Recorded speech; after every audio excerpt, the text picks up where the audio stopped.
Welcome back to my channel, everyone. And in today's video, I want to discuss the future of the Watchtower Kings. In his latest tour, Breaux, helper to the governing body, mentions how there is a group of men sitting around the table. And these men are the future kings of the Watchtower. He also states that the governing body never lie and they can be trusted. So let's explore that statement. Well, first of all, in Gary Breaux's talk, he may have mentioned that the future kings of the Watchtower don't lie and they can be trusted, but has he provided any evidence to back that very bold statement up? When you think about decent human beings, never mind being the future king, you attribute that person's moral ethics and their integrity with their behaviour. That's just a standard measure, isn't it? And so when somebody has a fantastic moral compass and stellar record, then over time people will see that person or people for who they really are, for what they really stand up about. But can the same be said regarding the men of the Watchtower, the governing body of Jehovah's Witnesses? I don't think so. In fact, the comments Gary Breaux mentions regarding the future kings have all the hallmarks of desperation because, let's be honest, they know that they're falling apart and they're doomed, basically, when you think about it. Everything now that's coming out about this organisation is being revealed.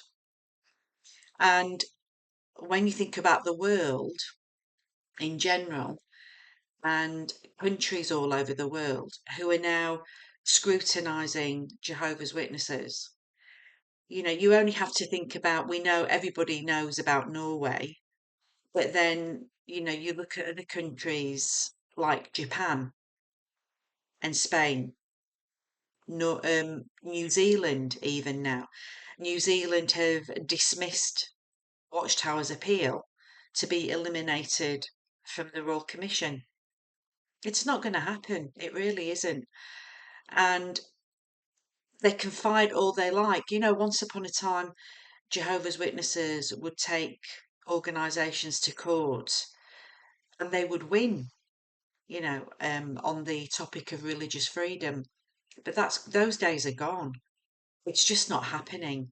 When you think about America now, I saw on the news that the governments are actually tightening the loop around religious organisations, including cult religions. They're going to make it harder for them to claim bankruptcy because of all the money they're having to pay out in lawsuits, especially for historic child abuse cases. And people now are coming out into the open and taking organisations like the Watchtower to court, and the Watchtower are losing, right? So everybody, in terms of countries and governments and judicial systems, everybody's jumping on the bandwagon now to uh, hold organisations like the Watchtower and Jehovah's Witnesses to account. Somebody was saying the other day, they were talking about how the Watchtower is worth billions of dollars. Well, that might be the case. That might be the case. But money will only go so far.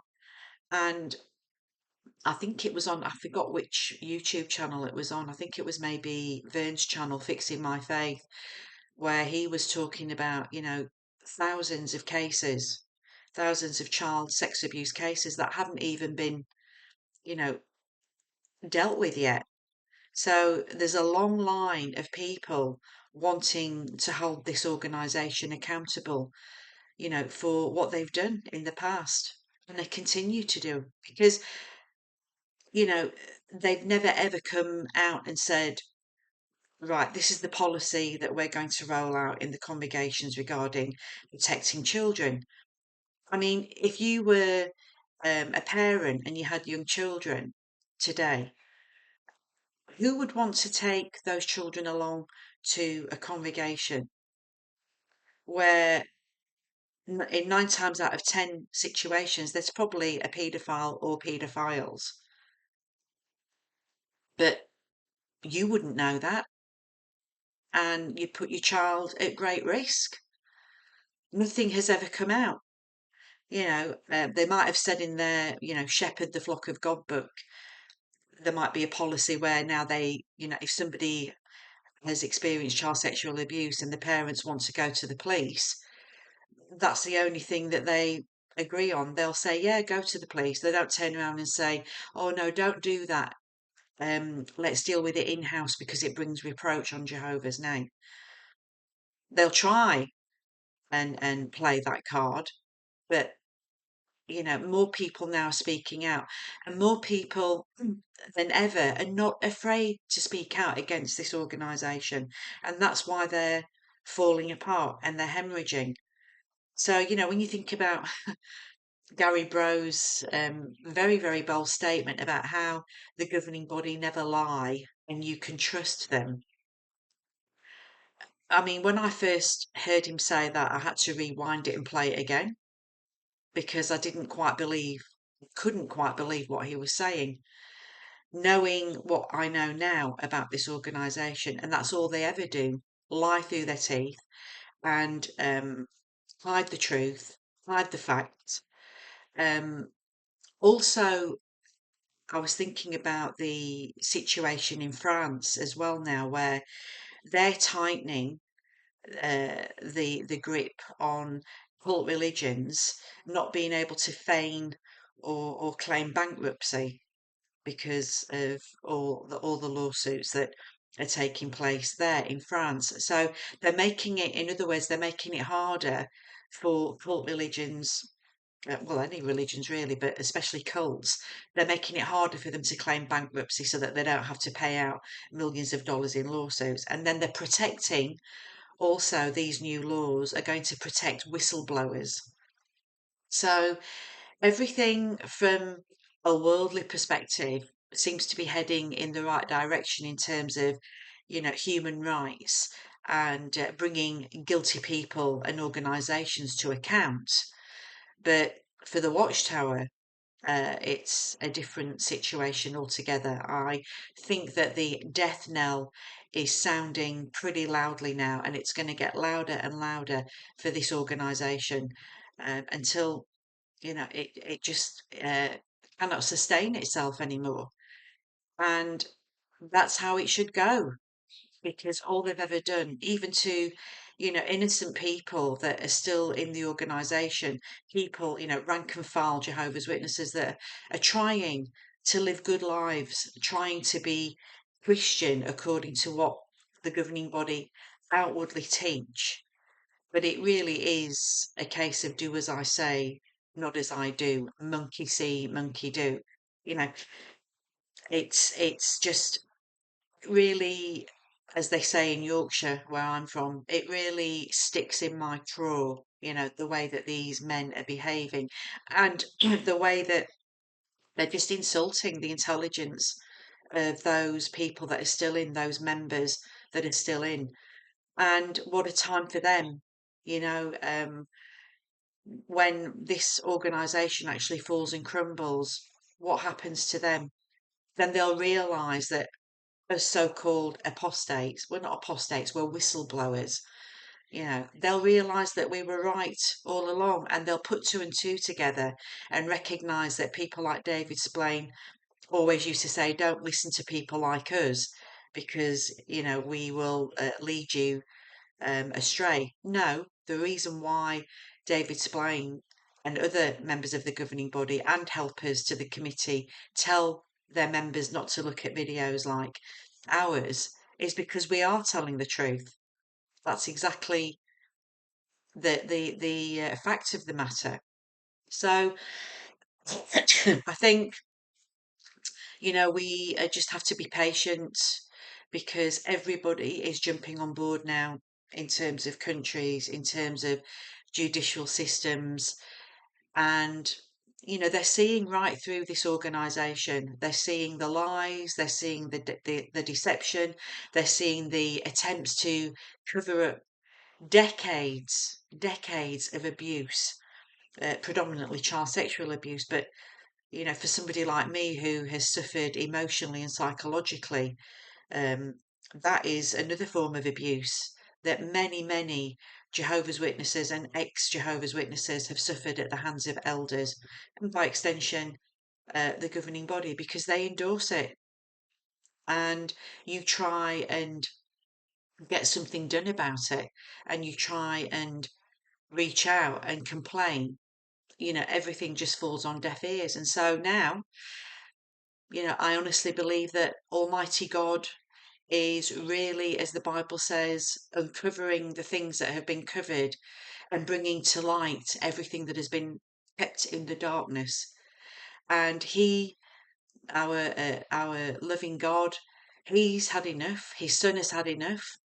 And this organisation, along with other organisations that claim to have God's backing and His Son's backing, they're not. They're quite evidently not having their backing because of how they're behaving and the way that they cover up really dangerous forms of abuse and exploitation. So I think that the scrutinisation of this organisation from governments and judicial systems all over the world now, like I said, you've got Japan, which is, and somebody was saying 70% of Jehovah's Witnesses get abused in that country. Can you imagine? Then you've got Spain, okay, and I think the governing body, Watchtower, the organisation, they're having to pay for all of these fees now because they're trying to sue everybody, but they end up with egg on their face. And it backfires, and they're the ones that are having to pay for all the court fees and everything else and pay people out. They're not the organisation that they once were, where they were able to take people to court and win. That those days, that situation has gone, and it went years ago. And so, we can just carry on being activists, carry on speaking out about this organisation because what we're doing is actually making a difference. And I just want to take this opportunity as well while I'm thinking on to applaud every single XJW YouTube channel. Um, Thank you for your activism. I've learned so much from all of you. You're very knowledgeable, and your experiences in waking up and talking about your experiences openly is really a cathartic experience, and it will continue, those experiences will continue to educate Jehovah's Witnesses that are still in and help them to make the move to exit and to leave the Watchtower forever, because this Watchtower organisation is doomed. Gary Breaux can talk about the future kings and men sat around the table who can be trusted because they don't lie. He can speak about that all he likes because he's telling lies. He himself is lying by making those bold statements. And he can do that all he likes. But the writing is on the wall, and there's no going back now for this organisation. And when it falls and it topples, I want to be on the first row, in the first row, to see that happen because it has destroyed so many lives, and it needs to go. So, thank you, everybody. You take care. Have a great day. Until next time, be kind and forgiving and show love to one another.